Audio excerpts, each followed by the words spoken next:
ओम नमस्ते जी। आपका स्वागत है आपके अपने चैनल आओ वेद पढ़ें में। कुछ पाने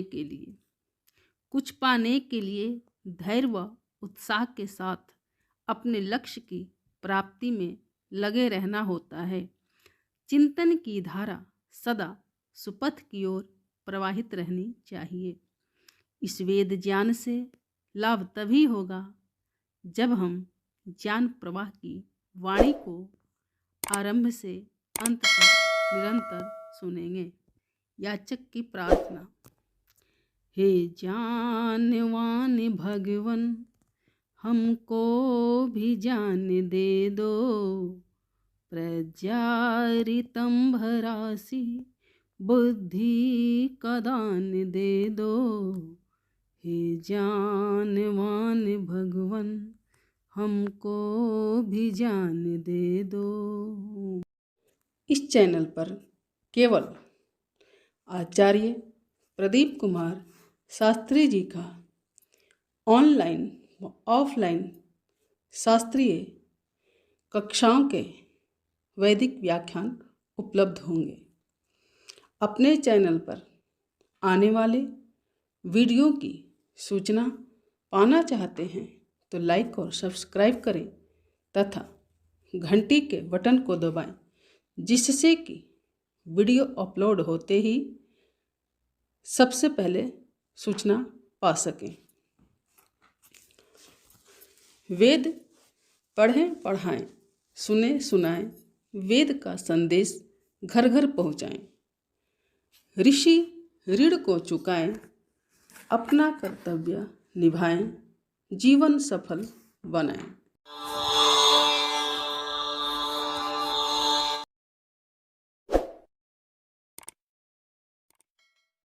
महर्षि दयानंद सरस्वती द्वारा रचित सत्यार्थ प्रकाश ग्रंथ की भूमिका 5 भागों में तथा प्रथम समोल्लास का पाठ 42 भागों में ईश्वर के 8 नामों के वैदिक व लौकिक स्वरूप आदि के विषय में विस्तार से जाना तथा द्वितीय समोल्लास शिक्षा विषय 8 भागों में पूर्ण हुआ, जिसके अंतर्गत 3 उत्तम गुरुओं, माता पिता और आचार्य के दायित्व तथा शिक्षा के स्वरूप व महत्व के विषय में ज्ञानवर्धन हुआ।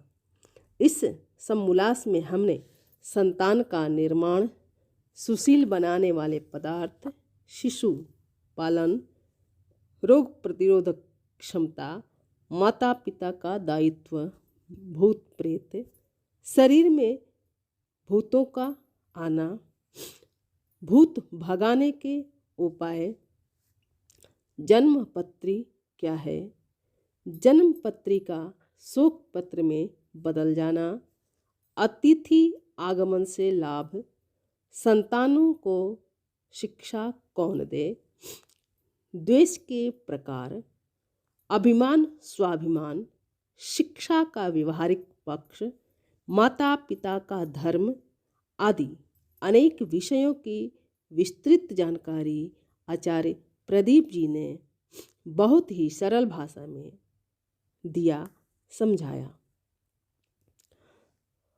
आगे तृतीय समोल्लास में अध्ययन अध्यापन अर्थात पढ़ने पढ़ाने की विधि व क्रम आदि के विषय में जानेंगे कि जीवन निर्माण में वेद तथा ऋषि ने शिक्षा का क्रम व महत्व क्या बताया है।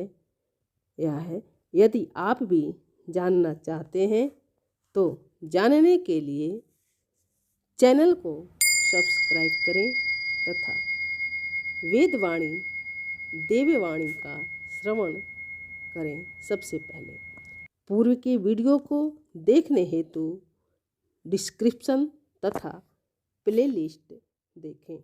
ओम।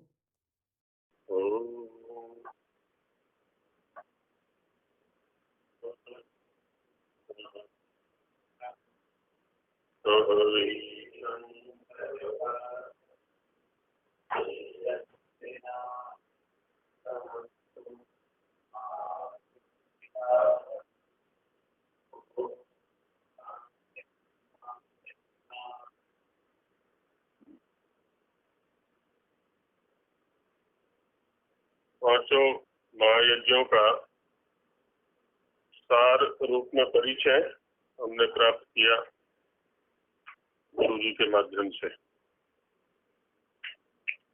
अब आगे संध्या पर विचार किया जाता है, जो कि स्वाध्याय पूर्वक है, वेद स्वाध्याय पूर्वक है, ऐसा स्वामी जी ने संकेत किया है, निर्देश किया है।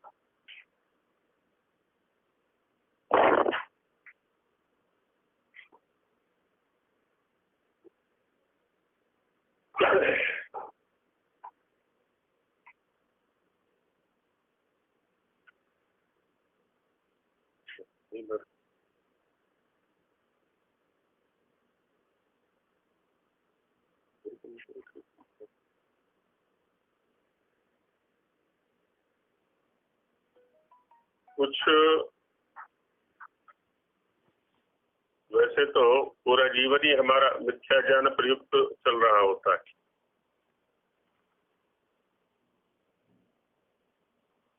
और मिथ्या ज्ञान के लिए हम अज्ञान अथवा अविद्या शब्दों का प्रयोग करते हैं। अविद्या शब्द के दोनों अर्थ लिए जाते हैं। किसी विषय में ज्ञान का न होना, ये भी अज्ञान है, और किसी विषय में ज्ञान का विपरीत होना, ये भी अज्ञान है ना, दोनों ही चीजें हैं। और दोनों ही स्तरों पर व्यक्ति को नास्तिक कह सकते हैं। नास्तिक की जो परिभाषा व्याकरण में दी जाती है ना, न अस्ति मतिर यस्य स नास्तिका, अस्ति मति ही अस्य इति नास्तिका। शरीर है, यदि हमें ये पता नहीं है कि भोजन से शरीर की पुष्टि होती है, तो ये भोजन विषय हमारी नास्तिकता हो गई, और भोजन से शरीर की पुष्टि होती है, ये भोजन विषय हमारी आस्तिकता हो गई, क्योंकि हमने उसको उस रूप में स्वीकार किया पदार्थ में। अच्छा, भोजन से शरीर की पुष्टि होती है, केवल इतना ज्ञान है हमें, लेकिन उचित भोजन से शरीर की पुष्टि होती है, ये ज्ञान नहीं है ना। अरे कुछ भी मिल जाए खा लेना चाहिए, यदि भूख लगे ना, कुछ भी मिल जाए तो खा लेना चाहिए, हमारे तरह से।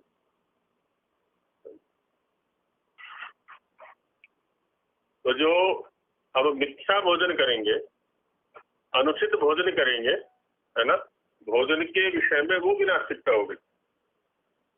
शरीर की हानि कर रहे हैं कि नहीं कर रहे हैं? जो भोजन इसको देना चाहिए वो भोजन ना दे करके अनुचित भोजन दे रहे। तो सही ज्ञान न होना ये भी मिथ्या ज्ञान है ना। और ज्ञान न होना किसी विषय में, ज्ञान तो है, दूसरे विषयों में ज्ञान है, लेकिन इस विषय में ज्ञान नहीं है। इन दोनों ही पक्षों को निवृत्त करने के लिए आर्ष ग्रंथों का स्वाध्याय अत्यंत अनिवार्य होता है।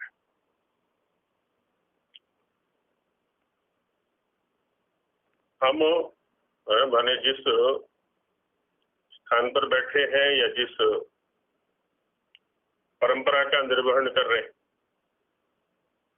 जड़ पूजा का निषेध किया जाता है ना, जिसको हम मूर्ति पूजा कहते हैं, निषेध किया जाता है।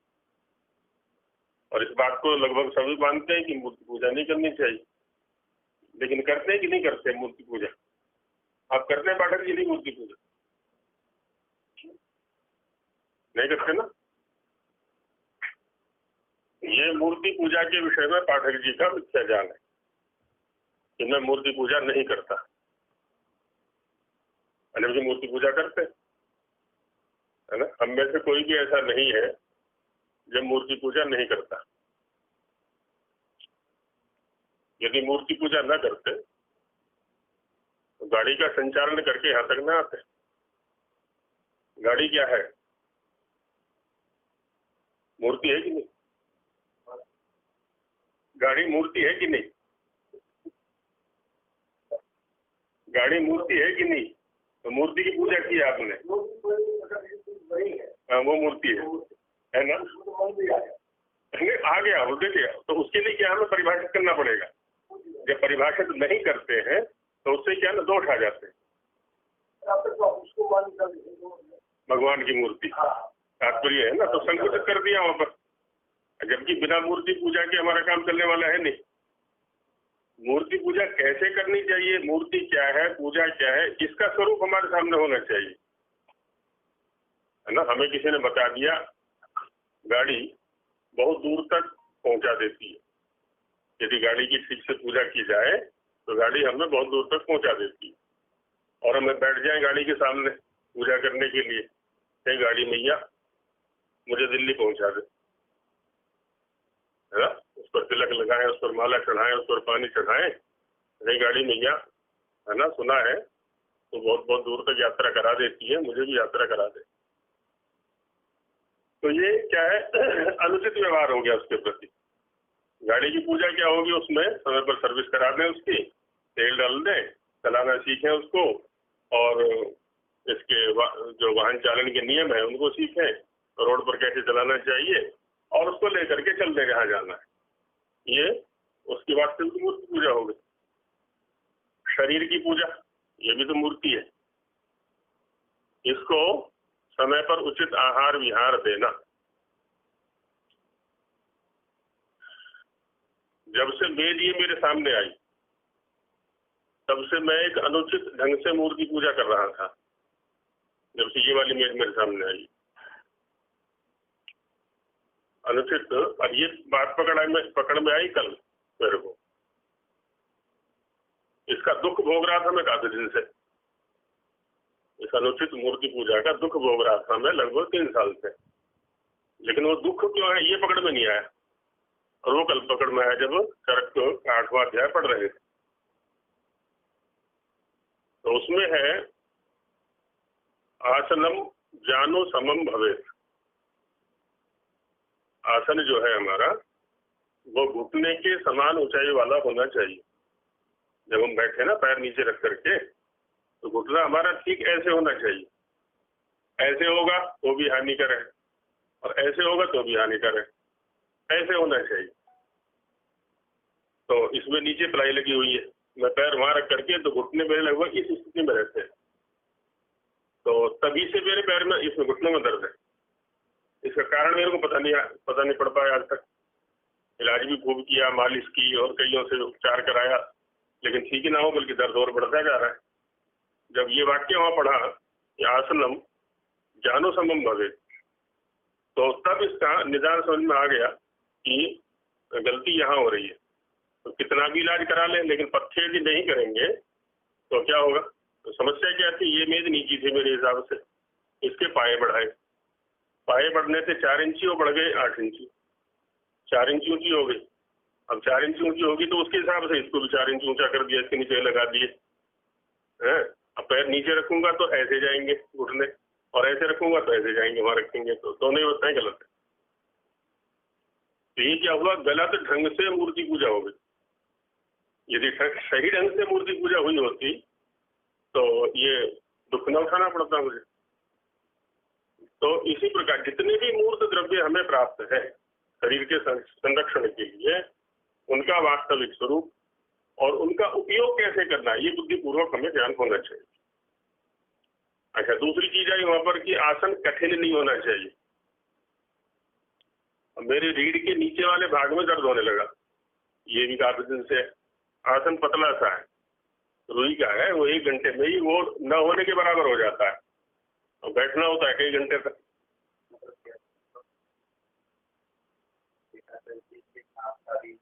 ना ये मुझे हानि करेगा, क्योंकि आप लोग तो बैठेंगे इस पर आधा घंटा पौना घंटा, और मुझे बैठना 8 घंटे इस पर।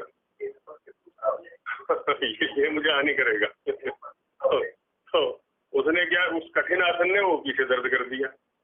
तो ये भी गलत ढंग की मूर्ति पूजा हो गई, और 8 ग्रंथ से ही पकड़ने में आई, है ना। बाकी किसी ने संकेत नहीं किया, बाकी तो कहते रहे कि इस तेल की मालिश कर लो, तो ये आसन कर लो, तो वो आसन कर लो, तो ऐसे कर लो, तो वो कर लो। बस एक्टिविटी गलत हो, तो गलत ढंग से मूर्ति पूजा की जा रही है। मूर्ति पूजा ही तो है। है? नहीं, ये तो ठीक होना चाहिए, लेकिन पैर भी सही दिशा में होने चाहिए। हाँ, घुटने के लिए कठिन आसन नहीं होना चाहिए। आसन कठिन नहीं होना चाहिए। हाँ, आसन आसन गद्देदार होना चाहिए थोड़ा। यदि लंबी बैठक लेनी है ना, तो अब बैठे माने आधा घंटा पौना घंटा बैठे कोई समस्या नहीं है, लेकिन लंबे समय बैठना है। गाड़ी लंबे समय चलाएंगे, आजकल जो गाड़ियां आ रही हैं वो नीचे सीट की है, घुटने ऊपर रहेंगे, वहां पर वो दर्द हो जाएगा, वो निश्चित रूप से दर्द होगा। और जो सीटें ऊंची है, घुटने समान रहेंगे, वो ठीक रहेंगे घुटने।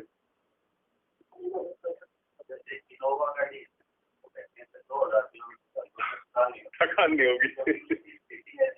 हाँ हाँ हाँ, बराबर रहेगा वो। हाँ, ऊंची गाड़ी जो है, नीची गाड़ियों में वो घुटने ऊपर जाएंगे वो। तो क्या है ना, सही ढंग से मूर्ति पूजा न होने का दुष्परिणाम ये मुझे भुगतना पड़ा ना। हो तो मैं खड़ा भी हो लेता हूँ, यहाँ एक कक्षा खड़े होकर लेता हूँ, एक बैठ के लेता हूँ, वो तो मैं कर रखा है। तो वो करता रहता हूँ, आसन भी फिर बदलता रहता हूँ मैं, तो उसमें ये हो जाता है। तो कहना केवल इतना ही था हमारा कि हम जिस भी चीज का उपयोग कर रहे हैं, यहाँ तक कि शरीर को भी, चाहे शरीर है चाहे बाह्य वस्तु हो दूसरी लेते हैं, उसका सही ज्ञान होना चाहिए और उसके उपयोग की जो प्रक्रिया है वो हमें होनी चाहिए। तो वही है ना, ज्ञानपूर्वक मूर्ति पूजा है। मूर्ति पूजा करें, मूर्ति पूजा में निषेध नहीं है, बल्कि मूर्ति पूजा के बिना जीवन नहीं चलेगा हमारा। लेकिन वो मूर्ति क्या है और उसकी पूजा क्या है, ये समझने के व्यवहार नहीं चलेगा हमारा। गिलास का मुझे पता है, रोज ठंडा पानी पिलाता है। अब इस पर एक आंख बना दूं, मुंह बना दूं, नाक बना दूं, और वो एक गिलास भैया मुझे जो है पानी पिलाया कर ठंडा ठंडा रोज, और इसका प्रयोग करूँ ना, जबकि रोज पूजा करता हूँ मैं, तो उठाया घड़े में दिया, ठंडा ठंडा पर रोज पिलाता है मुझे। पुस्तक जड़ पूजा है ना, पुस्तक। अब इसको भी मैं इसके सामने अगरबत्ती लगा दूं, धूपबत्ती लगा दूं, पुस्तक मैया मुझे अच्छा ज्ञान दिया कर। अब कैसे दे देगी? जब तक इसको खोलूंगा नहीं, इसको पढ़ूंगा नहीं, अपनी बुद्धि नहीं लगाऊंगा मैं, तब तक इससे उपलब्ध होने वाला लाभ मुझे होगा ही नहीं। ऐसे वृक्ष में है या और किसी में कहीं भी ले जा सकते हैं। तो हर जगह हमें ज्ञानपूर्वक चलने की आवश्यकता है। इसलिए स्वामी जी ने क्या किया ना, पहले वेद स्वाध्याय को रखा। ये वेद स्वाध्याय हमारे अंदर व्यसन के रूप में होना चाहिए। वैदिक वाङ्मय का जो स्वाध्याय है ना, उसको व्यसन के रूप में रखना चाहिए। दूसरा क्या होता है, ईश्वरीय व्यवस्था में हमें मनुष्य जन्म मिला, और मनुष्य का मतलब होता है मनन पूर्वक चलने वाला, चिंतन पूर्वक चलने वाला। जो जीवन हमारा है उसमें कई प्रकार के पक्ष हमारे सामने आते हैं। बहुत सारे पक्ष ऐसे भी आते हैं जो सर्वथा हमारे चिंतन के विरुद्ध होते हैं। ऐसे व्यक्ति भी आते हैं, ऐसी परिस्थितियां भी आती हैं, और बहुत सारी चीजें, उनसे हमें पलायन नहीं करना है। भले इस कक्षा में भी कोई चिंतन विरुद्ध आए, उसके ऊपर चर्चा करनी। हम भी गलत हो सकते हैं और दूसरा भी गलत हो सकता है, दोनों हो सकते हैं, तो है ना। त्रुटियों की संभावना, स्खलन की संभावना हर स्तर पर होती है। चर्चा करने से क्या होता है, दोनों की जो त्रुटियां हैं वो दूर हो सकती हैं वहां पर। ठीक है, पलायन कभी भी किसी चीज का समाधान नहीं हुआ करता। तो बुद्धिपूर्वक चले और स्वाध्याय करें और ऋषियों का सहारा ले। तो आज संध्योपासना ये आरंभ करते हैं, है जी। किसी भी विषय को ले हम, है ना, उस विषय को न मानना ही नास्तिकता है। हालांकि क्योंकि परम विषय क्या है, हमारा ईश्वर है और उसको बताने वाला वेद है ना। इनको न मानना या न मानने वाला ही नास्तिक कहलाता है, सामान्य रूप से वहां है। बाकी सामान्य रूप से ये है कि न अस्ति मतिर यस्य स नास्तिका, और अस्ति नास्ति जिसका मति वहां पर जाकर देख लेना।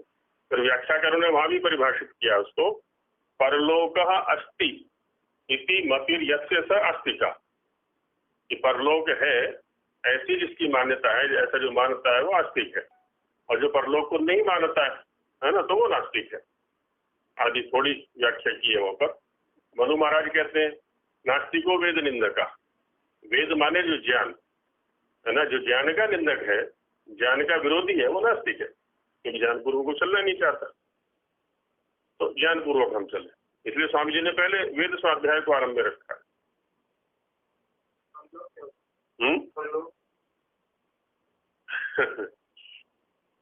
लोक क्या होता है? लोक बताओ पहले, क्या होता है लोक? लोक कहते हैं सब लोका, जो दिखता है वो लोक है। ठीक है, तो इस समय ये जो दिख रहा है ये हमारा इहलोक हो गया विद्यार्थी की दृष्टि से, है ना। हम विद्यार्थी काल में है, तो विद्यार्थी काल हमारा इहलोक हो गया, यहाँ का लोक हो गया। और जब हम विद्यार्थी बन करके विद्यार्थी काल पूरा करके कार्य क्षेत्र में उतरेंगे, तो विद्यार्थी काल की दृष्टि से जो कार्य काल है वो परलोक हो गया। बात ही पकड़ में कुछ, तो दूसरा लोक हो गया ना वो। लोक कहते हैं सो लोका, जो दिख रहा है वो लोक है। ठीक है, तो विद्यार्थी काल की दृष्टि से वो परलोक हो गया। कौन सा? का जो कार्य काल है, हमारा कार्य क्षेत्र है, चाहे हम उसको गृहस्थ कह लें या सांसारिक जीवन कह लें, प्रचार का क्षेत्र कह लें, जो भी कह लें, है ना, वो परलोक हो गया। पर माने दूसरा लोक हो गया, इस लोक की दृष्टि से वो परलोक हो गया। सामान्य रूप से हम क्या करते हैं, इस जन्म को हम इहलोक बोल देते हैं। ये जो शरीर जब तक ये रहेगा, ये शरीर जब तक रहेगा ये इहलोक, और इस शरीर के बाद जो दूसरा शरीर मिलेगा वो परलोक, है ना, उसको परलोक बोल देते हैं।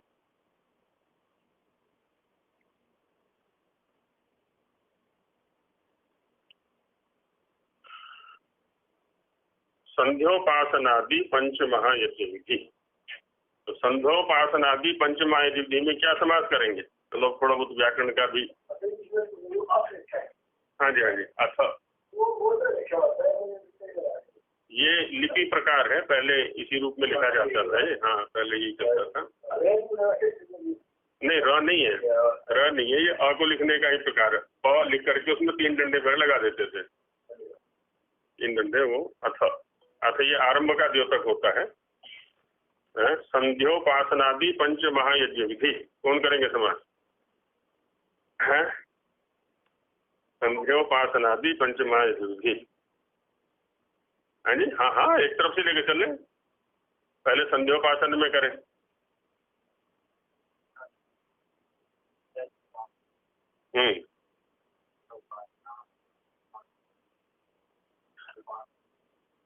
हाँ, संध्योपासने, संध्योपासने आदि ते संध्योपासनादय। पहले महायज्ञ में करो। महांतश्च अमि यज्ञाः महायज्ञाः, महांतश्च अमि यते यज्ञाः महायज्ञाः, पंच च ते महायज्ञाः। कर्मधारी तो किया, महान महांतो महांतः बहुवचन में, तो पंच च ते महायज्ञाः, पंच महायज्ञाः। संध्योपासनादयश्च ते पंच महायज्ञाः, संध्योपासनादि पंच महायज्ञाः तेषां विधि, है ना।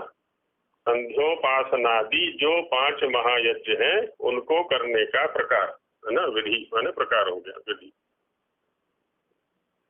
हाँ, क्रिया, विधि शब्द क्रिया के लिए है। पूर्वक धा धातु जो है ना क्रिया अर्थ में आता है।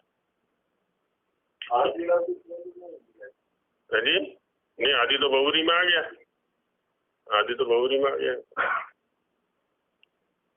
यह पुस्तक नित्य कर्म विधि का है ना। नित्य कर्म जो प्रतिदिन करणीय कर्म है वो नित्य कर्म है। नित्य कर्म विधि में भी पहले नित्य कर्म में कर्मधारय समास करेंगे। नित्यानि या नित्य से कर्म भी कर सकते हैं, या नित्यानि कृतानि कर्म कर्माणि नित्य कर्माणि तेषां विधि नित्य कर्म विधि, है ना। नित्य जो करने योग्य कर्म है उनकी विधि, उनकी प्रक्रिया, उनकी क्रिया। जब नेर ध्रुवे वार्तिक है, तो देखो हर शब्द का भी अर्थ जो विशिष्ट आ रहे हैं, चलो उनको तो देख लेंगे। जब नेर ध्रुवे एक वार्तिक है तद्धित के प्रकरण में, अव्यात्यप सूत्र है उस पर आया हुआ है। तो नी शब्द के जो त्य प्रत्यय है ये ध्रुव अर्थ में है ना। ध्रुव माने स्थिर, ध्रुव शब्द स्थिर के लिए भी आता है और गति के लिए भी आता है ना, दोनों अर्थों में आता है। तो नित्य माने जो स्थिर है, जिनसे डिगना नहीं है, किसी भी कीमत पर जिनका लंघन स्वीकार्य नहीं है ना। प्रतिदिन वो करनी है, जैसे भोजन आदि हम प्रतिदिन करते हैं ना। कभी ये हो गए, जैसे किसी का मृत्यु आदि का प्रसंग हो, तब तो अन्य मनस्कता हो जाती है, ध्यान नहीं लग सकता, हमारा बात अलग है। लेकिन स्वस्थ है, सब कुछ ठीक है, तो इनका लंघन नहीं होना चाहिए। नित्य शब्द इस बात को दिखला रहा है। ये तो प्रतिदिन ही करनी है, अनिवार्य रूप से करनी है, कर्म है। इसमें पंच महायज्ञ का विधान है। इसमें माने इस ग्रंथ में, इस पुस्तक में पंच महायज्ञ, 5 जो महायज्ञ है उनका विधान है। देखो यहाँ पर महा शब्द इन्हीं को प्राप्त हुआ है। यज्ञ तो बहुत सारे और यज्ञ ऐसे हैं जो वर्षों वर्षों तक किए जाते हैं, उनके साथ महाशब्द नहीं है, लेकिन यहाँ महाशब्द है क्योंकि इनका संबंध जीवन निर्माण के साथ है। यदि ये है तो ही वो कर्म किए जाएंगे जो दूसरे वाले कर्म। यदि ये नहीं है ना, ये नहीं तो जीवन नहीं, और जीवन नहीं तो फिर वो कर्म कैसे करेंगे हम? जो बड़े बड़े यज्ञ आदि है उनको भी नहीं कर सकते हम, इसलिए इनके साथ में महाशब्द को जोड़ा हुआ है। जीवन नरो भद्र शतानि पश्येत है, उसमें वाक्य उद्धृत है शिवराज विजय में कि जीवित है व्यक्ति तो सैकड़ों भद्रों को देख सकता है। बीमार हो गया और मर गया तो अब क्या करेगा? कुछ भी नहीं कर सकता वो। कालिदास ने भी कहा है कि शरीरम आद्यम खलु धर्म साधनम, शरीर ही धर्म के साधनों में प्रमुख साधन है। शरीर ही नहीं है तो धर्म कैसे करेगा? बीमार हो गया तो नहीं कर सकता, और मृत्यु होगी तो प्रश्न नहीं बनता कुछ। और शरीर स्वस्थ रहना चाहिए, और शरीर से तात्पर्य जो पूरा आंतरिक अंदर तक की जो स्थिति है ना हमारी, सूक्ष्म है, स्थूल है, जो भी है वो पूरा हर स्तर पर स्वास्थ्य चाहिए, तभी हम कुछ कर सकते हैं। वेद भी कहता है स्थिरई रंगई ही तुष्टुवांसा, भद्रम करने भी मंत्र में आया ना, तो वहां पर आया स्थिरई ही अंगई ही तुष्टुवांसा। जब तक हमारे अंग स्थिर है, मजबूत है, तो तुष्टुवांसा स्तुति करते हुए क्या होगा उससे? व्यशे मही देव हितम यदायु, जो देवों के लिए हितकारी है या देवों ने निश्चित की हुई आयु है ना, उसको हम प्राप्त कर लेते हैं। तो शरीर को स्थिर रखना है, मजबूत रखना है, तभी हम स्तुति भी कर सकते हैं, दूसरे कार्य भी कर सकते हैं।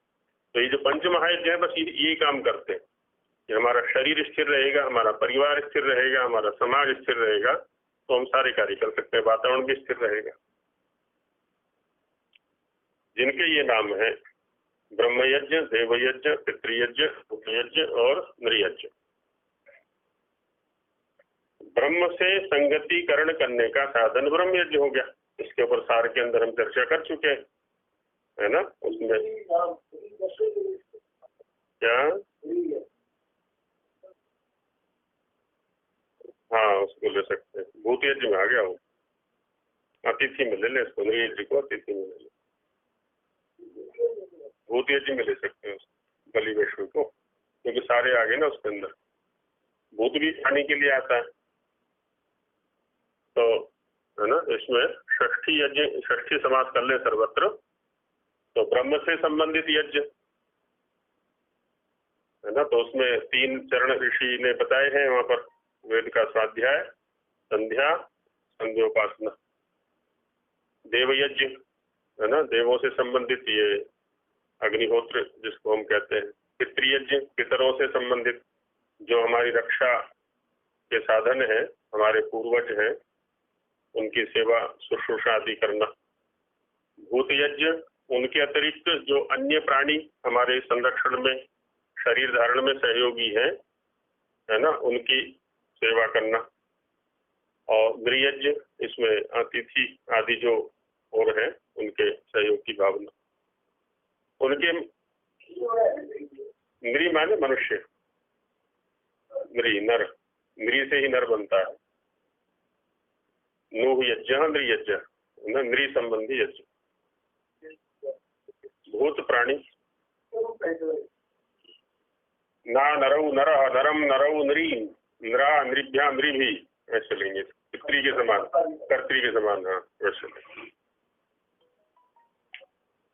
उनके मंत्रों के अर्थ और जो करने का विधान लिखा है, सो यथावत करना चाहिए। वो सारी चीजें आगे आएंगी, इन मंत्रों से करना है, और मंत्रों के अर्थ है, और किस किस मंत्र को बोल करके क्या क्या क्रिया करनी है, वो सब आगे आएंगे।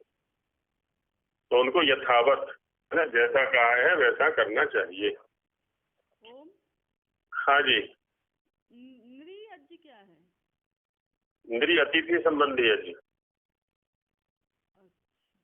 एकांत देश में अपने आत्मा, मन और शरीर को शुद्ध।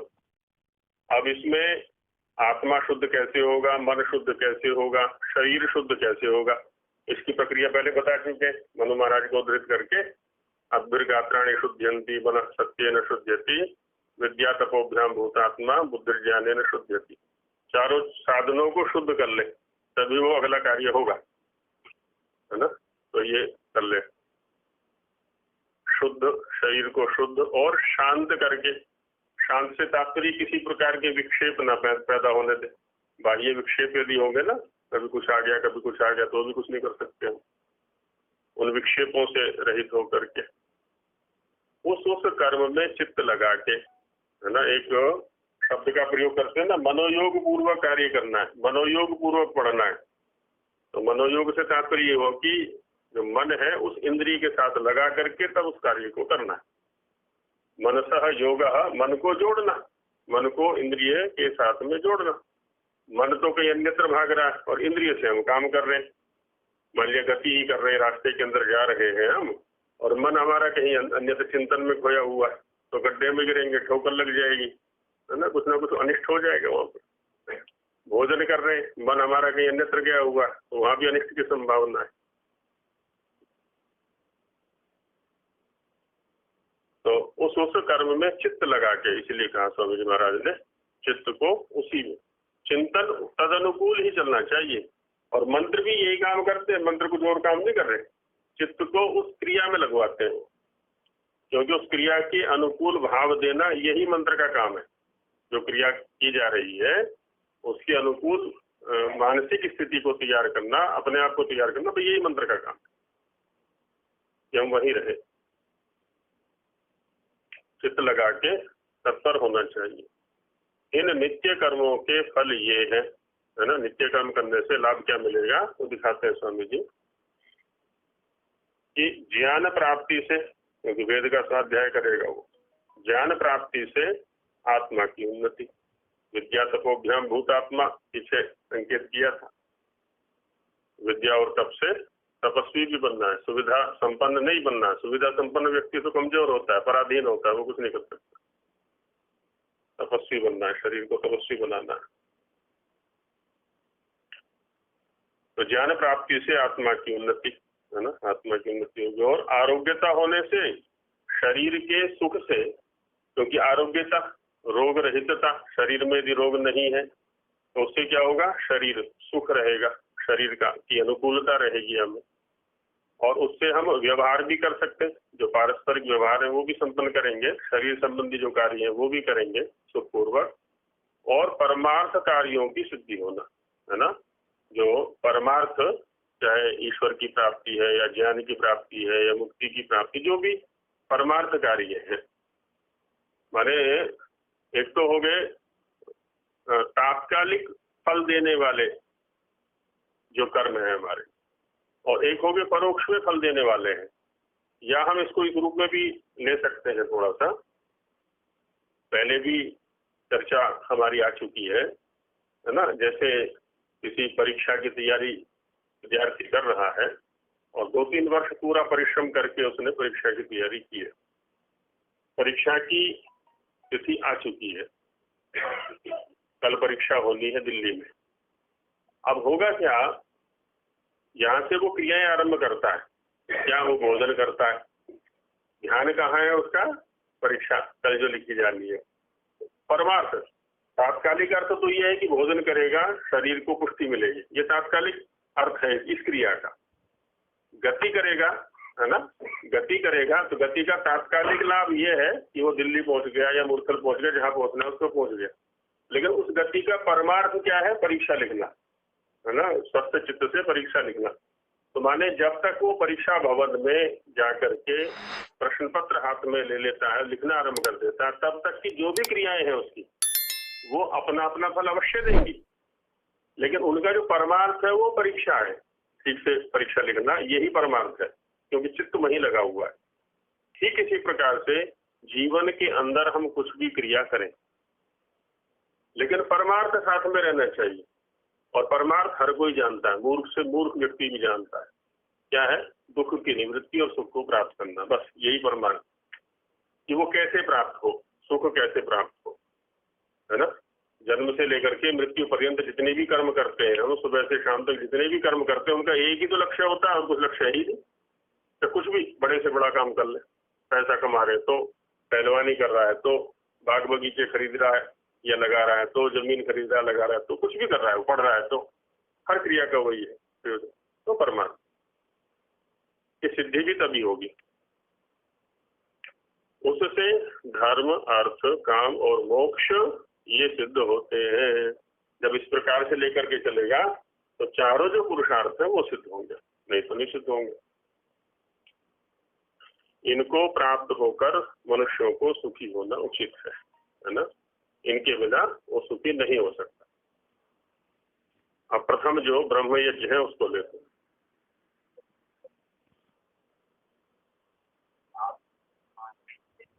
देखो कुछ चीजें ऐसी होती है, इस चीज को थोड़ा समझ लेना चाहिए।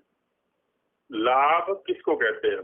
अतिरिक्त उपलब्धि को लाभ कहा जाता है। जैसे एक व्यापारी है, उसने 1 लाख रुपया लगा करके व्यापार किया, है ना। कोई वस्तु खरीद के लाया, दुकान में रखी, और यदि उसने 1 लाख की ही बेच दी तो क्या किया? पैसा सुरक्षित रखा, 1 लाख का 1 लाख सुरक्षित हो गया, तो अतिरिक्त लाभ तो नहीं हुआ ना कुछ, है ना। लेकिन 1 लाख रुपया सुरक्षित रहा।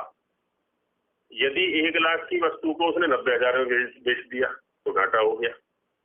यदि 1 लाख की वस्तु को उसने 1.25 लाख में बेच दिया तो 25,000 का लाभ हो गया। ठीक है नहीं? ऐसे क्या है, जो नित्य कर्म है हमें वहीं के वहीं रखते हैं। हालांकि ये भी एक बहुत बड़ी उपलब्धि है कि उसको पतित नहीं होने देते, बीमार नहीं होने देते, अस्वस्थ नहीं होने देते। लेकिन होता क्या है कि अतिरिक्त लाभ, जैसे व्यायाम किया, लाभ क्या हुआ? हानि होने से बच गया। इसलिए भी तात्पर्य, भोजन किया, हाँ, तो ये भी क्या है ना, वस्तुतः आत्मा का स्वरूप क्या है, जब आगे दर्शनों को पढ़ेंगे ना वहां पर हम, हुआ क्या है कि बाह्य जो निमित्तों को प्राप्त करके, बाह्य जो आलंबन है उनको प्राप्त करके हम भटक गए, विक्षेपों में फंस गए। उन विक्षेपों से दूर करना ये इसका काम है, अपने अपने स्तर पर ले आना, ये ज्ञान का काम है मुख्य रूप से। तो वहां क्या कहा है, देखो योग का लाभ क्या है? सदा द्रष्टु स्वरूपे अवस्थान। योग दर्शन में ये कहा ना, सदा द्रष्टु स्वरूपे अवस्थान, अपने आपे में हो जाना, ये लाभ है। वहां उपलब्धि कुछ नहीं हुई है।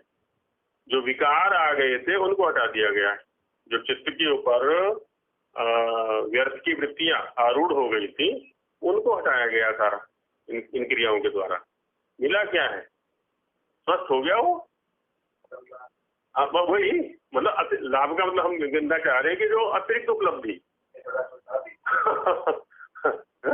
वैसे तो माने अशांत था, अशांति की दूर हो गई, दुखी था, दुख की दूरी हो गई, अस्वस्थता की दूरी हो गई।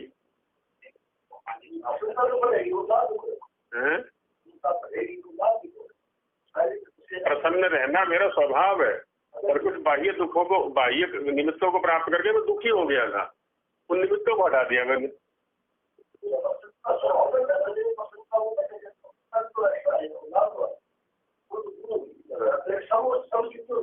भाई योग वाले बताइए, योग क्या कह रहा है? सदा द्रष्टु स्वरूप अवस्थान में नहीं कह रहा है ना। क्या मतलब क्या है कि हम अपने आपे में आ गए। जिस कोई आपे से बाहर हो जाता है ना, बहुत ज्यादा क्रोध करने लगता है, भाई अपने आपे में रहे। ईश्वर भी लिया है ना। ईश्वर के अस्तित्व में स्थिर होना, वो चेतन है। अपने आपे में आ जाओ, प्रकृति के साथ मत जाओ। प्रकृति जो है, प्रकृति तुम्हारे लिए विजातीय तत्व है, ईश्वर सजातीय तत्व है, प्रकृति विजातीय तत्व है, उधर मत भागो। तो विजातीय तत्व के साथ जो संगति हो गई थी उससे हटने में तात्पर्य है।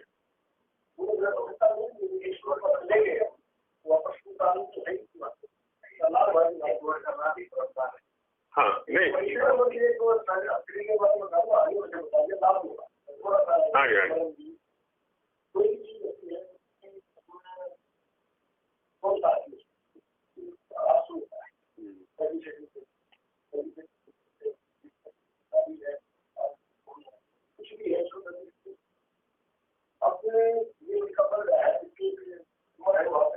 बढ़ेगा।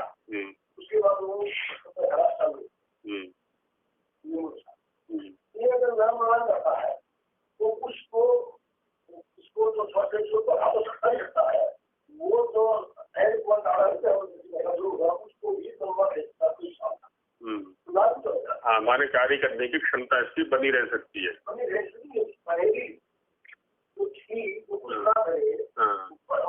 हाँ माने उसका तो घाटा होता चला जाएगा। हाँ हाँ स्वस्थ रहेगा, स्वस्थ रहेगा।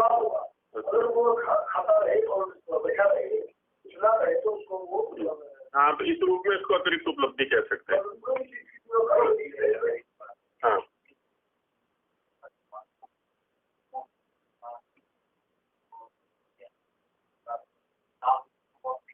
मोक्ष क्या है उसको ही कहे ना, वो तो ठीक है। देखो लाभ तो रहेगा ही, एक व्यक्ति घाटे में चल रहा है निरंतर रूप से, है ना। 1 लाख रुपया उसने लगाया था, अब 1 लाख वो घाटे में जा रहा है, व्यापार में घाटे में जा रहा है। वो वस्तुतः लाभ तब तक नहीं कहलाएगा जब तक कि उसकी 1 लाख की पूंजी पूरी नहीं हो जाती है। जब 1 लाख के ऊपर जाएगा तब लाभ कहलाएगा, यदि लाभ हम कहें। अभी तक वो 1 लाख को पूरे करने में लगा हुआ है, ये स्थिति हमारी है। हमने घाटा बहुत ज्यादा कर दिया, प्रकृति के साथ संपृक्त होकर के वो घाटा बहुत कर दिया है ना। घाटा घाटा घाटा घाटा, उस घाटे को पूरा करने में लगे हुए हैं। बस हमें वहाँ 1 लाख तक पहुंचना है।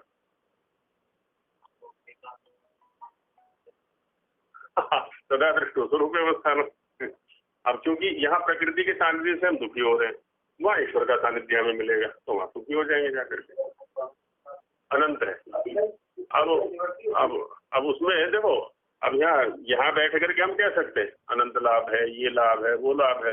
अब शब्दों की भी अपनी सीमा है। वहाँ की स्थिति क्या है उसको कहना बड़ा मुश्किल है। वहाँ की जैसी स्थिति है बस वहाँ की तो स्थिति वो विरली है वो।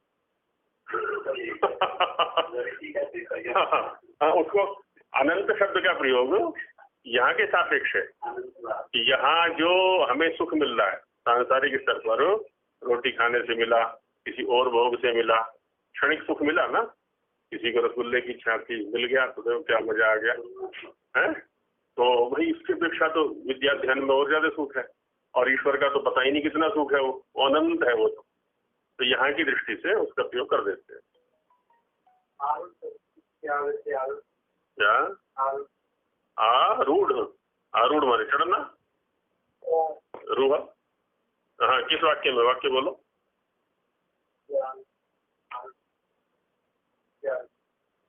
वाक्य कहाँ से उठाया है? यहाँ तो नहीं है।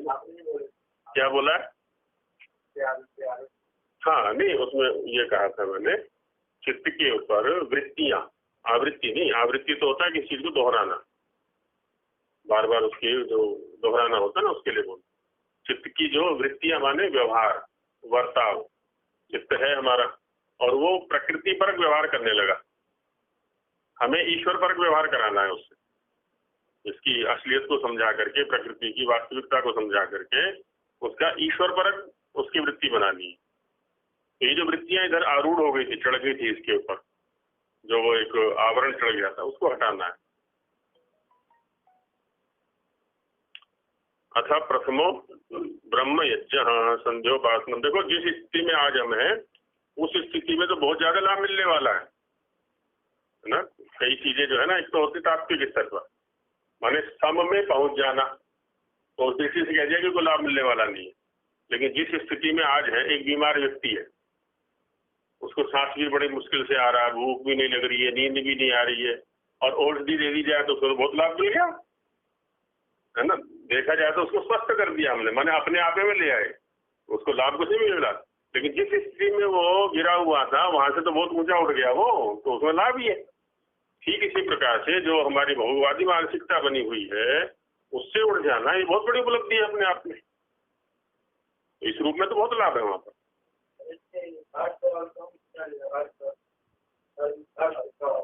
हाँ, धर्म किसी चीज को तत्वतः समझना, किसी वस्तु का अस्तित्व जैसा है उसको वैसा समझना, है ना, उसको धर्म धार्यते, जो धारण करता है किसी वस्तु को, जो धारण करता है, धारण करने का जो वो है ना, अस्तित्व का जो आधार है उसको हम धर्म कहेंगे। उसको उस रूप में समझना, विपरीत रूप में समझना यह धर्म है ना। और उस जब उसको करेगा तो अर्थ, है ना, कुछ प्रयोजन सिद्धि होगी, कुछ आर्थिक अर्थ जो लौकिक स्तर पर हम प्रयोग करते हैं उन सभी अर्थों को यहाँ ले सकते हैं, और उससे फिर कामनाओं की पूर्ति होगी। और अंतिम काम क्या है, वो सुख की उपलब्धि, दुख की निवृत्ति।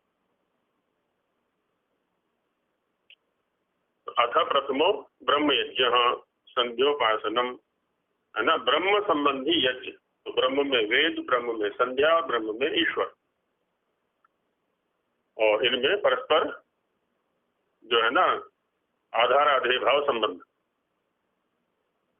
संध्योपासनम, है ना, संध्या पूर्वक उपासना।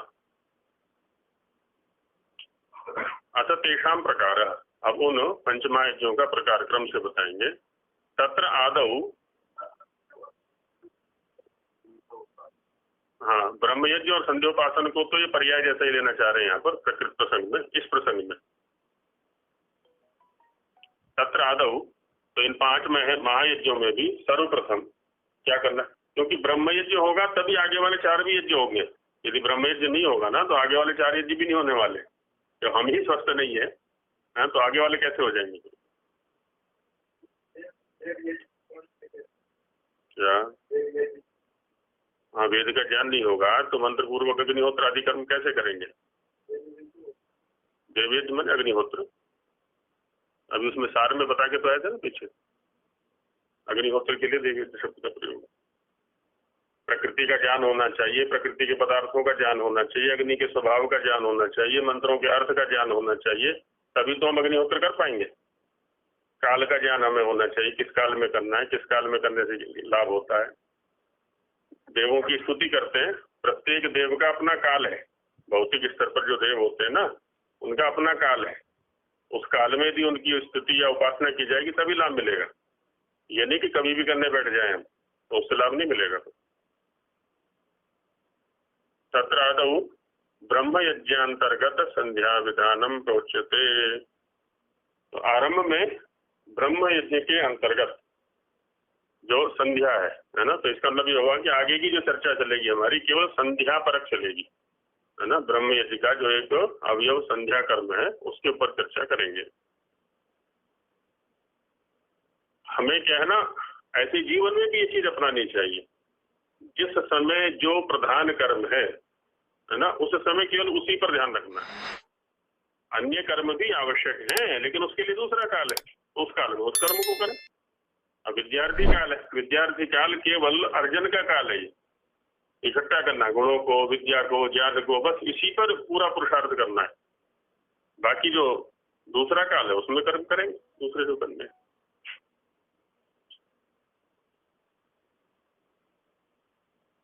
और कुछ पाने के लिए कुछ खोना पड़ता है ना, इसको भी हमें समझना चाहिए। जब हमें प्रगति करनी है ना, प्रगति करनी है, प्रगति करने माने गति भी करनी है, चलो प्रगति को छोड़ो, गति भी करनी है। गति भी पूर्ववर्ती स्थान को छोड़े बिना नहीं हो सकती। हमें कि आगे बढ़ना है ना, तो आगे बढ़ने के लिए क्या करना पड़ेगा? पूर्ववर्ती स्थान को छोड़ना पड़ेगा।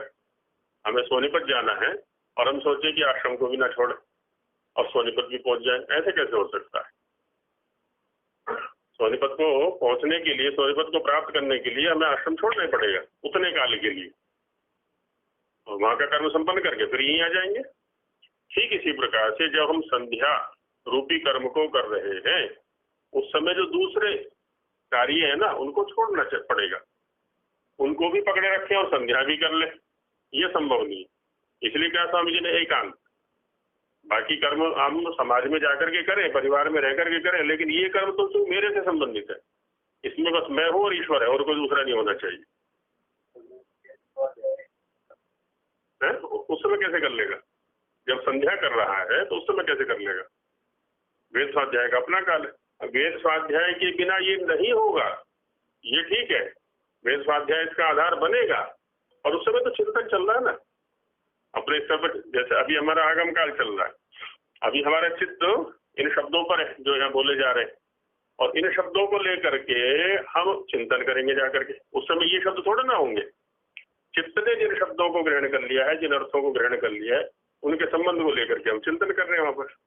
अब ये काल वहां से हट चुका है, आगम काल वहां से हट चुका है, तो ये स्थिति वहां पर भी रहेगी।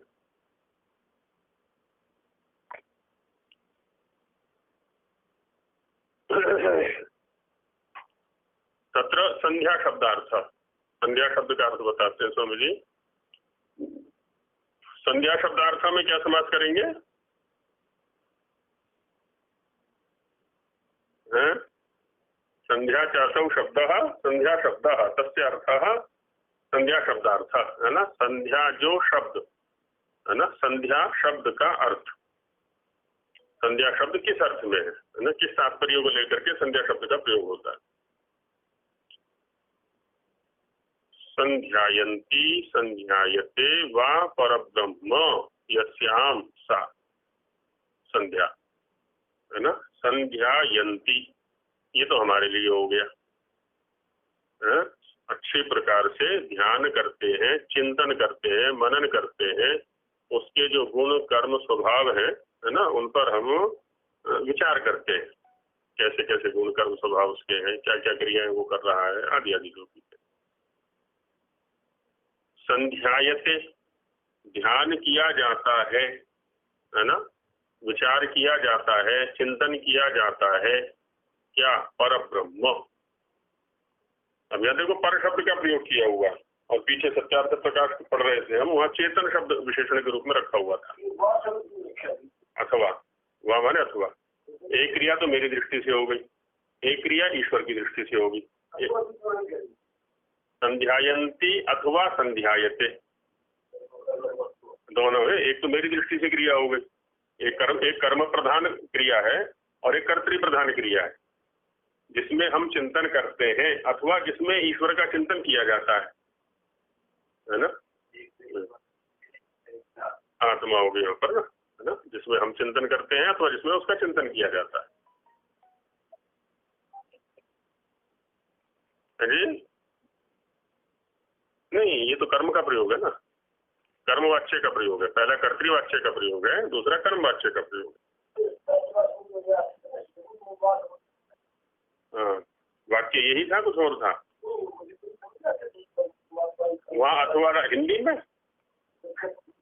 अच्छा, हो सकता है, हाँ, कोई नहीं, देख लेंगे ऐसा कोई प्रसंग होगा तो परब्रह्म है ना, यहाँ पर विशेषण दिया हुआ, इसका मतलब ये है कि ब्रह्म भी कई है या एक ही है? नहीं तो पर विशेषण देने की आवश्यकता नहीं है। भाई विशेषण कब दिया जाता है? व्याकरण का एक नियम है, संभवे व्यभिचारे च विशेषणम प्रयुज्यते। संभव भी होना चाहिए और व्यभिचार भी होना चाहिए, तभी विशेषण दिया जाता है ना। संभव होना चाहिए और विशेषण होना चाहिए, वो व्यभिचार होना चाहिए। व्यभिचार से तात्पर्य होता है अन्यत्र जाना, उस अर्थ का अन्यत्र जाना, है ना। जैसे एक सामान्य रूप से हम विचार करें कि यहाँ सफेद कपड़े वाले ब्रह्मचारी रहते हैं, है ना, एक सामान्य विचार किया। यदि अब यहाँ सफेद कपड़े वाले ये विशेषण दिया है, क्यों दिया है? इसका मतलब ये हुआ कि ब्रह्मचारी अन्य रंग के कपड़े भी पहनते हैं, कहीं अन्यत्र, कहीं लाल कपड़े भी पहनते हैं, कहीं पीले कपड़े पहनते हैं, आदि आदि। यदि सारे के सारे ब्रह्मचारी पहनते ही सफेद कपड़े हैं, इस विशेषण की आवश्यकता नहीं है। यह संभव तो ये हुआ कि ब्रह्मचारियों के पास सफेद कपड़े हैं। व्यभिचार ये हुआ कि ब्रह्मचारी लोग सफेद के अतिरिक्त भी कपड़े पहनते हैं। यदि केवल सफेद कपड़े पहनते हैं, आवश्यकता नहीं, और यदि सफेद कपड़े नहीं पहनते तो भी विशेषण की आवश्यकता नहीं, है ना। तो संभव भी होना चाहिए और व्यभिचार भी, माने अन्यत्र भी जाना चाहिए। इसी प्रकार से ब्रह्म यदि केवल एक ही है तो पर शब्द की आवश्यकता नहीं, विशेषण, है ना। और यदि वह ब्रह्म नहीं है, जिसको हम पर कहना चाह रहे, तो भी विशेषण की आवश्यकता नहीं है। हाँ, परवर्ती माने सबसे आगे चले जाए हम, परात्पर, जहां जहां तक हम जा सकते हैं इधर से भी ब्रह्म है। जैसे हम पहले का बुद्धि है, प्रकृति के स्तर पर है ना। ब्रह्म माने बड़ा, हाँ सूर्य है, पृथ्वी की अपेक्षा सूर्य ब्रह्म हो गया। ब्रह्म माने बड़ा, हाँ बस, उससे बड़ा और कोई नहीं है। परात पर, उससे और बड़ों में चिंतन करेंगे हम तो जिससे बड़ा और कोई नहीं है, तो वहाँ ईश्वर पर जाकर के रुक जाते हैं, उससे बड़ा और कोई नहीं है। इसलिए परम ब्रह्म है ना ये कहा। परम का अर्थ होता है श्रेष्ठ। यदि कहीं परम विशेषण मिलता है परम ब्रह्म, तो परम ब्रह्म से अर्थ हो जाएगा श्रेष्ठ ब्रह्म, उत्कृष्ट ब्रह्म। और पर माने परवर्ती ब्रह्म, है ना, दोनों विशेषणों में अंतर है। यह पर ब्रह्म, तो केंद्रीय बिंदु हमारा पर ब्रह्म होना चाहिए। यस्याम सा संध्या, है ना, उसका चिंतन, उसका ध्यान किया जाता है जिसमें वो संध्या, ये है संध्या का लक्ष्य कि वहां पहुंचना है। केंद्रीय वस्तु हमारी वो होनी चाहिए, विषयों का चिंतन नहीं चलेगा वहां पर। क्या संध्या, संध्या के लिए है ना, जिसमें, यस्याम सप्तमी एक वचन है, तो जिस क्रिया में, हाँ संध्या स्त्रीलिंग है ना, संध्या स्त्रीलिंग है, तो जिस क्रिया के अंदर ये किया जाता है तो उस क्रिया को हम संध्या कहते हैं। पर माने परवर्ती, पर वाला, उधर वाला, इधर से अपने स्तर से लेकर के चले हम। अपने स्तर से बड़ा कौन है, उससे बड़ा कौन है, उससे बड़ा कौन है, उससे बड़ा कौन है, तो जो जहां ये पर समाप्त हो जाए, उससे परे और कोई ना हो, बड़े बड़प्पन में जिससे बड़ा कोई ना हो, वो पर ब्रह्म हो गया। परम अलग है, परम माने श्रेष्ठ, परम वो होता है श्रेष्ठ।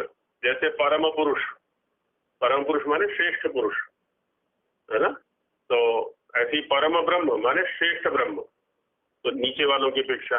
पर ब्रह्म इधर वालों की अपेक्षा पर वाला। तो जहां हम ब्रह्म माने बड़ों की गिनती करने चले हम, इससे बड़ा ये, इससे बड़ा ये, इससे बड़ा ये इधर वाले ब्रह्म है सारे के सारे। अब इस बड़ापन जहां समाप्त हो जाए जा करके, उससे बड़ा और कोई नहीं, वो पर वाला ब्रह्म हो गया है। प्रथम ले सकते हैं, वो भी ले सकते हैं। और प्रथम तो इधर से भी हो सकता है, उधर से भी हो सकता है। किधर से प्रारंभ करें वो इधर से भी कर सकते हैं, उधर से भी कर सकते हैं। प्रथम का तो ये है ना, तत्र रात्रिन दिवयोः संधि वेलायाम, रात्रि और दिवस की जो संधि वेला है, इनको विपरीत भी कर सकते हैं, है ना, दोनों तरफ से रहेगा, रात्रि दिन और दिन रात्रि। अब जैसे जो प्रातःकाल की संध्या होती है वो तो रात्रि और दिन की संध्या होती है, जो सायंकाल वाली होती है वो दिन और रात की संध्या होती है। पहले दिन है, वहां फिर संध्या है। वैसे कोई भी कर्म आरंभ होता है ना, वो सायंकाल से होता है और प्रातःकाल पूर्ण होता है। सायंकाल से आरंभ होकर के प्रातःकाल पूर्ण होता है ना, ऐसा उसका क्रम रहता है। सायं प्रातः ऐसा रहता है। संधि वेलायाम, इन दोनों की जो संधि वेला है, संधि काल है, संधि काल के ऊपर हम पहले चर्चा कर चुके थे। दिन में कार्यों में व्यासक्त है, रात में निद्रा में व्यासक्त है ना, तो उनके बीच का जो काल है, या वो नक्षत्र दर्शन, एक सामान्य वो रखी हुई है पहचान, वहां पर लिंग दिया कि रात्रि में जब तक नक्षत्र दिखाई पड़ रहे हैं और सूर्योदय भी हुआ नहीं है, तो उनके बीच का जो काल है। ऐसे ही सूर्यास्त पूरा हुआ नहीं और नक्षत्र दर्शन हुआ नहीं, उनके बीच का जो काल है। संधि वेलायाम उभयोः संध्ययोः, है ना, दोनों जो संधियां हैं, तो प्रातःकाल वाली भी और सायंकाल वाली भी। प्रातः माने प्रकर्षेण अतपि गच्छति अस्मिन् काले की प्रातः काल है, जब वो गमन काल है सूर्य का। और सायं माने समाप्ति काल, शोअंत कर्मणि, दिन का जो समाप्ति काल है उसको सायं कहते हैं, और प्रारंभ काल जो है वो प्रातः काल होता है। तो प्रातः और सायं दोनों में। सर्वैर मनुष्य अवश्यम, है ना, सभी मनुष्यों को अवश्य ही,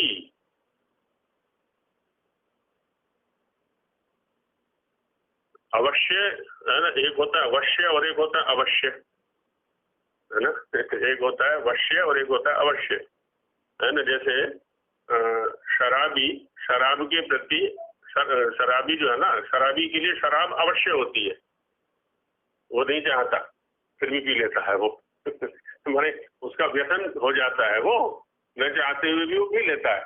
किसी को पढ़ने का व्यसन है, बीमार पड़ा हुआ लेकिन फिर भी किताब लेके बढ़ गया वो, है ना, वो नहीं चाहता लेकिन फिर भी किताब, उसका मन ही नहीं लग रहा है। वश धातु है वैसे तो, वश कांतम, तो जिसकी कामना की जाए वो वश्य हो गया, और अवश्य जो कामना रहित तो होकर के किया जाए क्योंकि उसमें नित्य कर्म में कामना नहीं है कुछ भी, वो तो करना ही है, क्योंकि उसके बिना अस्तित्व नहीं है हमारा। यदि उसको नहीं करेंगे तो उसके बिना अस्तित्व नहीं है हमारा, उसमें सोचना नहीं है करना है कि नहीं करना, बस करना ही है वो तो बिना किसी ने अनुनचा के। अवश्यम परमेश्वर से, है ना, परमेश्वर की ही स्तुति, प्रार्थना, उपासना कार्य, है ना, स्तुति भी करनी है, प्रार्थना भी करनी है और उपासना भी करनी है। हाँ सभी करेंगे वो तो। देखिए बात आती है यहाँ पर अधिकारी की। अब क्योंकि आरंभिक जो कर्म है वो वेदाध्ययन का है, वेदाध्ययन का जिसका अधिकार है माने जो कर सकता है, तात्पर्य अधिकार में वो होता है, तो जो कर सकता है वो संध्या कर्म भी कर सकता है फिर। अब हालांकि जो वेदाध्ययन नहीं कर सकते उनको भी प्रवृत्ति में रखने के लिए क्या करते हैं ना, फिर ये जो त्रिवर्ग है या कह लें जो वेदाधिकारी है, जो वेद पढ़ सकते हैं, क्योंकि उनको भी सुखी रखना प्रयोजन है हमारा, तो उनके लिए कुछ स्थूल साधन दे दिए जाते हैं। जैसे ओम का जाप करो तुम, उसकी समझ में तो आना नहीं है कुछ भी, बस वो ओम का जाप करेगा, उससे क्या है, विक्षेपों से बचा रहेगा, वो विक्षेपों से बचा रहेगा, उसके लिए वही बहुत उत्तम साधन है उतने स्तर पर ही। लेकिन जो चिंतन कर सकते हैं वो चिंतन पूर्वक आगे बढ़े। जी दूसरे यज्ञों में हो सकता है, इस यज्ञ में छूट नहीं है किसी के लिए, ब्रह्म यज्ञ में छूट नहीं है, सब करेंगे। हाँ तो जो आगे वाले यज्ञ हैं दूसरे हैं जो, उनमें अग्निहोत्र भी ब्रह्मचारी के लिए छूट नहीं है, तो अग्निहोत्र जो है वो आचार्य की अग्नि में करेगा, अग्निहोत्र की भी छूट नहीं है। बाकी और जो 3 है उनमें स्वेच्छा हो सकती है। स्वेच्छा क्या, वो गृहस्थ के लिए तो अनिवार्यता है वहां पर।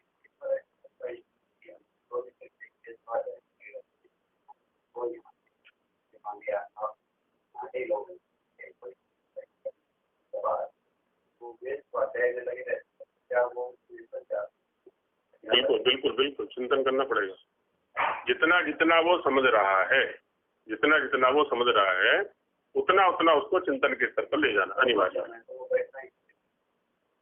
दोनों समय वाला वो देख ले थोड़ा, उसमें क्या विचारणीय है यहाँ पर, क्योंकि दूसरों के पास तो समय बिल्कुल भी नहीं है।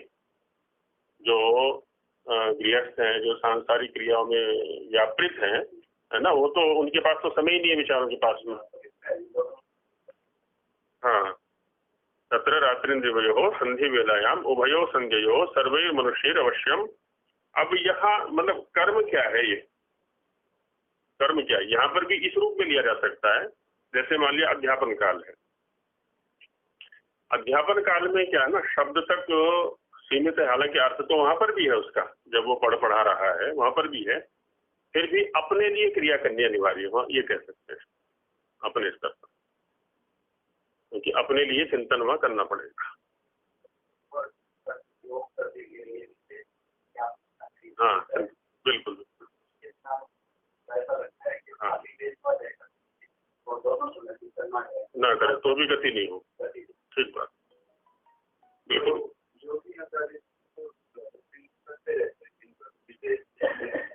उनका तो प्रधान कर्म वही हो गया ना, अब वो तो पूरा जीवन ही उसमें है,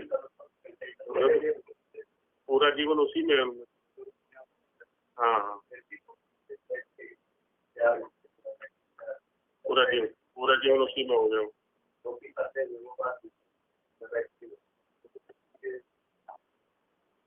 हाँ तो स्तुति प्रार्थना उपासना कार्य, स्तुति भी करनी है, प्रार्थना भी करनी है और उपासना भी, ये चीजें अवश्य ही करनी है। तो आगे इन्हीं क्रियाओं को और विस्तार दिया जाएगा, तो बस करते हैं।